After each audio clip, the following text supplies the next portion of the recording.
Bismillahirrahmanirrahim. Assalamu alaikum, dear students. Computer Science Chapter 2, Lecture number 5.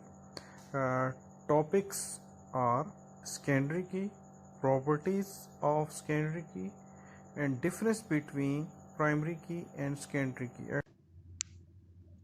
Secondary key. Before discussing secondary key, boys, please remind primary key. As you know that primary key is an attribute or group of attributes that return a single value. As far as secondary key is concerned, then it is an attribute that may return a single value or group of values.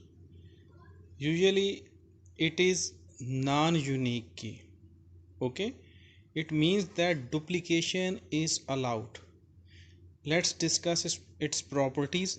These properties are not mentioned in your book, so please make your notes, write down the properties of secondary key. Properties of secondary key, बेटा जहन में रखिएगा primary की properties, और उसके साथ ही हम secondary की प्रॉपर्टीज़ को भी डिस्कस करेंगे. I want you people to prepare two questions. First one is, what is secondary key? Write down its properties. Okay, differentiate between primary key and secondary key. That is the second question. I want you guys to prepare these two questions at the same time. Is it clear? So these points are not mentioned in your book, so be careful and listen it very carefully. So first point is, as far as primary key is concerned, primary key must be defined. हमने क्या कहा था? Primary की जो है वो defined होनी चाहिए, वो हमें डिफाइन करनी पड़ती है डेटाबेस में. ठीक है, I told you that you press key button. ठीक है, जो चाबी लाइक बटन है उसको आप क्लिक करोगे तो प्राइमरी की आपकी डिफाइन होती है. बट सेकेंडरी की मे और मे नॉट बी डिफाइंड, या secondary key is usually not defined. इसको हम डिफाइन नहीं करते डेटाबेसेस में. क्लियर हो गया? जितना प्राइमरी की मैंडेटरी है ना कि इसको डिफाइन करना है. Take out your notebook and a ball pen so that you would be able to write my points. Okay, as these points are not mentioned in your books, so please prepare your notes. So first point is, primary key must be defined. Okay, but as far as secondary key is concerned, there is no need to define the secondary key. बेटा क्या मतलब हुआ कि define करना? आपको last lecture में याद होगा मैंने कहा था कि आप प्राइमरी की जब भी बनाएंगे आपको बताना पड़ता है. मैंने एक लाइन भी ड्रॉ की थी. जब हम डिज़ाइन कर रहे होते हैं तो हम लाइन ड्रॉ करते हैं. जिस एट्रीब्यूट के नीचे लाइन ड्रॉ होती है वो प्राइमरी की होती है. ठीक है, ये तो डिज़ाइनिंग के टाइम हो गया. जब हम इसको इम्प्लीमेंट कर रहे होते हैं, डेटाबेसेस में इसको बना रहे होते हैं, या डेटाबेस प्रैक्टिकली हम उसको डेटाबेस मैनेजमेंट सिस्टम में कर रहे होते हैं, then we need to press key button. जो चाबी लाइक बटन है या कोई बटन हर डेटाबेसेस के अपना होगा कि इसको डिफाइन करना है. यूजुअली की लाइक बटन होता है, जिस तरह चाबी होती है उसी तरह का एक बटन होगा, उसको आप क्लिक करेंगे. ज़्यादातर डेटाबेसेस में एसक्यूएल सर्वर है, एक्सेस है, सब में वो की का चाबी की तरह का निशान होगा. क्लियर होगी बात?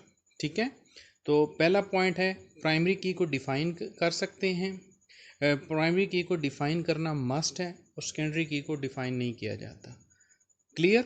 Got it? First point. Second point था कि प्राइमरी की मस्ट बी यूनिक. ठीक है, मस्ट बी यूनिक यानी उसमें जो है यूनिकनेस होगी. But as far as secondary key is concerned, it is a non unique key. कोई क्या मतलब हुआ? ये नहीं है कि ज़रूरी है कि नॉन यूनिक ही होनी है, यानी इसमें जो है वो डुप्लीकेट रिकॉर्ड जो है वो अलाउड. अगर मैं तीसरा पॉइंट करता हूँ इसी से मिलता जुलता, ऐसे ये पॉइंट क्लियर हो जाएगा. प्राइमरी की हम बात करें तो इन प्राइमरी की duplication is not allowed. Okay, duplication of values is not allowed. But as far as secondary key is concerned, duplication is allowed. Duplication of values is allowed. For example roll number की field है वो primary की है, उसमें repetition नहीं हो सकती, roll number 1 दो लोगों को नहीं असाइन किया जा सकता, ठीक हो गया। लेकिन अगर दूसरी तरफ जो है वो मॉर्निंग इवनिंग शिफ्ट है तो वो बहुत सारे लोगों की शिफ्ट मॉर्निंग भी होगी, बहुत सारे लोगों की शिफ्ट इवनिंग भी होगी। क्लियर होगी बात, ठीक है। इसी तरह जो है वो दो लोगों का नेम सेम हो सकता है, ठीक है। दो स्टूडेंट्स का नाम इमरान अली, ठीक है, बाबर, ये नेम जो हैं ये सेम हो सकते हैं। क्लियर होगी बात। उसके बाद है बेटा जो है वो फोर्थ पॉइंट है कि प्राइमरी की मस्ट नॉट बी नल, ठीक है। उसमें नल वैल्यू नहीं आ सकती। नल वैल्यू क्या होती है, अल्फ़ाबेट्स के लिए नल होती है, और जो ब्लैंक छोड़ेंगे वैल्यू न्यूमेरिक वैल्यू को तो उसको ज़ीरो कर देते हैं, ठीक है। प्राइमरी की में null is not allowed, null value is not allowed, आप कभी उसकी वैल्यू को स्किप नहीं कर सकते। But as far as secondary key is concern दो values may be null, may be null का मतलब कि नल वैल्यूज़ भी अलाउड हैं, आप वैल्यू एंटर करें या ना करें। क्लियर होगी बेटा यहाँ तक बात, ठीक है। तो अब आपने दो आपको डिफरेंसेस भी पता चल गए, प्राइमरी की के और सेकेंडरी की के, ठीक है। अगर अब हम एक प्रैक्टिकली जो है इसको देखते हैं बेटा, ये एक टेबल है हमारे पास, पेशेंट का टेबल, इसको मैं थोड़ा जूम इन करता हूँ ताकि आप लोगों को अच्छे तरीके से नज़र आ जाए, ठीक है बेटा। अब जो है इसको हम ज़रा ड्रा करते हैं इसमें। Dear students, let's discuss these two tables. Patient number is primary key in this table and rest of the fields are secondary fields. First of all, let's discuss the properties of primary key, whether it is fulfilling the properties or not. So first property is it must not be duplicate. Defined वाली properties के बाद थी it must not be duplicate. देखिए कहीं भी जो है ये डुप्लीकेट नहीं आ रही वैल्यू। अगर आप इन सब वैल्यूज़ को देखें, ये सारी वैल्यूज़ हैं इसके अंदर, इसमें कोई वैल्यू भी डुप्लीकेशन में नहीं है, ठीक है। कोई वैल्यू इसमें नल नहीं हो सकती, देखें आपको कोई नल नज़र नहीं आ रहा। क्लियर होगी बात। लेकिन जो सेकेंडरी की थी उसमें क्या था, डुप्लीकेशन हो सकती है। अगर आप इस टेबल में देखें, ये जो फिजिशियन कोड है थर्ड, इस टेबल का थर्ड फील्ड फिजिशियन कोड में टॉप पे देखिए ME 1000, ठीक है। फिर यहाँ पर ME 1000 आया, फिर जो है ME 1000 यहाँ पर है, फिर यहाँ पर है। इसका मतलब है ये सेकेंडरी की है और इसमें क्या था, वैल्यूज़ मे बी डुप्लीकेटेड, ठीक है, वैल्यूज़ डुप्लीकेट हो सकते हैं। क्लियर। इसका वैसे तो यहाँ पर ये फ़ॉरेन की इम्प्लीमेंट हुई, वो आगे हम कंसेप्ट पढ़ेंगे।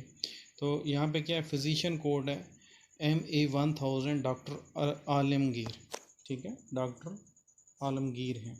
तो इन्होंने इन 3 पेशेंट्स को चेक किया। अब हम सेकेंडरी की के थ्रू ये भी पता कर सकते हैं। क्लियर होगी बात, ठीक है।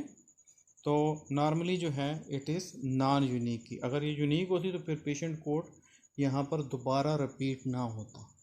होपफुली आपको इससे आइडिया हो गया होगा। लेकिन यहाँ पर देखिए अगर इस टेबल में, तो फिजिशियन कोड जो है दैट इज़ प्राइमरी की। अगर हम these are two different tables, ठीक है, but logically related with one another. जब हम आगे पढ़ेंगे तो हम देखेंगे ये कैसे जो है आपस में रिलेट हुए हुए हैं। एक जो है एक टेबल में प्राइमरी की है और दूसरे टेबल में फॉरेन की है, वो कंसेप्ट हम पढ़ेंगे। हमने बात की थी ना कि डेटाबेस में जो है रिलेशनल डेटाबेस में जो टेबल्स हैं these are logically related with one another. So this table, physician table, is logically related with patient table, and physician table is parent table, and patient table is its child table. So here physician code is a primary key. Is it clear? ठीक है, यहाँ पर ये primary की है। देखें कोई physician repeat नहीं हो रहा, यहाँ पर ये अलाउ नहीं करेगी। क्लियर होगी बात। लेकिन यहाँ पर जो है इस जगह पर रेपिटेशन हो रही है, ये जो जगह है इधर फिजिशियन कोड की रेपिटेशन हो रही है। अगर as far as this only this table is concern, then patient number is primary key and rest of the fields are secondary key. हम यहाँ से पता चला सकते हैं। अब लोकेशन एक आ रहा है, जिस तरह लोकेशन है ना, ये लोकेशन का टेबल भी लॉजिकली रिलेटेड होगा। अब जो 101 लोकेशन हो सकता है ये रावलपिंडी हो, 102 मुल्तान हो, 10 ये हम यहाँ से पता चला सकते हैं कौन सा पेशेंट किस एरिया से आया है, किस लोकेशन का है या किस सिटी का है, या एक ही सिटी खाने वाला है उसकी डिफरेंट लोकेशंस हो सकती हैं। तो ये उस तरह से स्टेटस होगा। क्लियर होगी बेटा यहाँ तक बात? ठीक हो गया?